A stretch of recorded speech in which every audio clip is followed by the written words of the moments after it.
our industry, tilapia for the most part, they're fairly extensive. Yeah. In contrast to intensive. Dairy goats are intensive. Dairy farm is intensive. That's the one you was missing. Dairy with the goats. Well, okay, I do believe it's okay to have some dairy goats, but it's not something I want to do. I did it for 2 years. You got to be up early. You got to be at the same time. You got to be clean.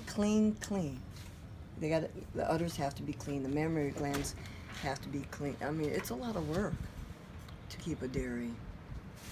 So I think to have a few, it's okay to just, have your own, but not to run it. It's a lot of work. I'm happy to consult, but I don't want to be doing the dairy thing. I had enough of that. And the meat goats are extensive as well.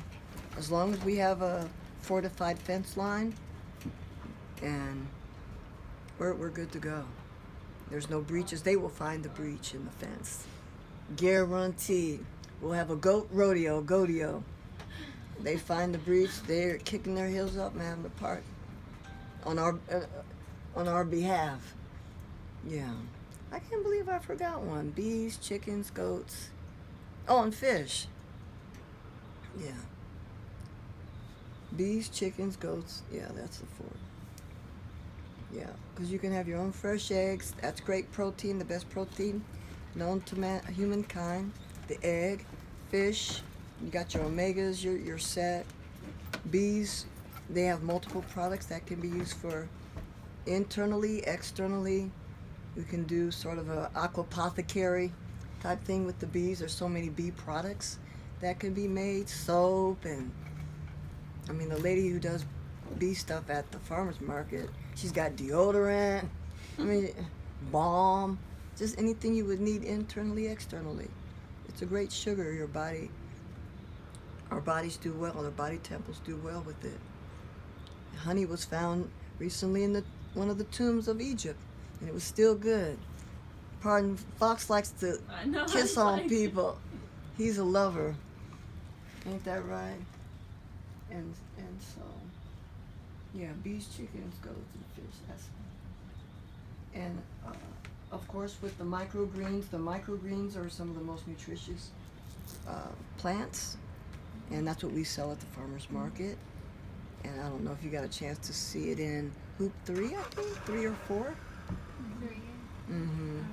So there's arugula. We usually sell red amaranth and microradish. And then we have some edible flowers that Chef likes to do. We have some funky spinach that he has.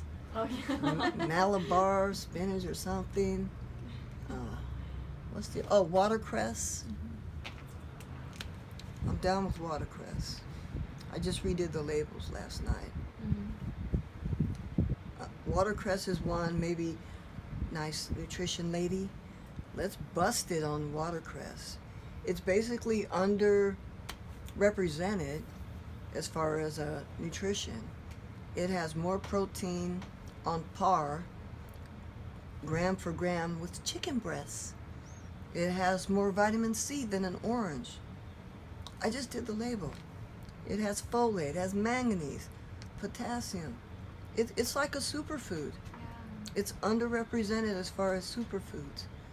And I juiced some watercress a couple weeks ago, and we have people that actually come and want the raw product. Put that in your, I'm a smoothie person, put that in your smoothie with some ginger and other stuff. I like almond butter and nut butters, and put a bunch of hemp powder in there and some other stuff, blueberries, and you're really, I know for me, it's like a tonic.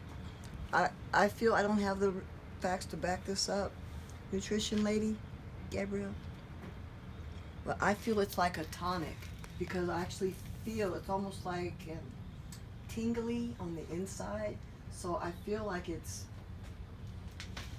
generating or energizing the lymphatic system. So if you know anything about anatomy, physiology, the lymphatic system does not have a pump. The heart does not serve as a pump for the lymphatic system. The only way the lymphatic system works is what? Do you know it? We got to move. Our muscles become the pump. That's why in the last 10 years they told people no more laying down after major surgery. They get you up because the body can't rid itself of toxins if you don't move. So the muscles serve as the pump to remove the waste out of our body, which is what the lymphatic system does. She's laughing. I know, I'm thinking, because I had knee surgery last year, Okay. And They made you move. they made me move, and it hurt And it so hurt. much. I had Yeah. I had knee surgery, and like the next day, a nurse was at my house, like, all right, Get let's up. walk. I know. Yeah. Oh my gosh. Did you tear You both your had ACL? knee Yeah, I was my ACL. What? ACL? You left? My What right. for that? Right? Played soccer. Soccer. And you? Rugby. Rugby. Oh, rugby. You're a rugby player? I was. Oh my gosh. Wow. I've never met a female We both rugby. had ACL surgery.